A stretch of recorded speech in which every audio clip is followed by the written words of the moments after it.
اشعار میں شاعر اصل میں ہمیں یہ پیغام دے رہے ہیں، حفیظ جلندری ہمیں یہ پیغام دے رہے ہیں، بتا رہے ہیں اور ہمیں یہ نصیحت کر رہے ہیں کہ دیکھیے اگر آپ نے محنت کرنی ہے تو سیکھیں، چھوٹی چھوٹی چونٹیوں سے سیکھ لیں کہ کس طرح وہ نظم و ضبط سے اپنے گھر سے نکلتی ہیں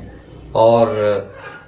کھیتوں میں چلی جاتی ہیں اور لمبی لمبی کتاروں میں جاتی ہیں، محنت کرتی رہتی ہیں۔ انسان کو بھی چاہیے کہ وہ صبح سویرے اٹھے اور محنت کرے، اپنے کام پر روانہ ہو جائے اور سارا دن نظم و ضبط کے ساتھ اپنی زندگی گزارے اور دیانتداری سے، نظم و ضبط سے، محنت سے، مشقت سے سارا دن محنت کرے، اور جس طرح چونٹیاں محنت کرتی ہیں اسی طرح ہمیں بھی چاہیے کہ ہم بھی کتاروں میں جانے سے مراد یہ ہے کہ نظم و ضبط ہونا چاہیے ہماری زندگی میں۔ تو وہ ہمیں یہ ایک چھوٹا سا نقطہ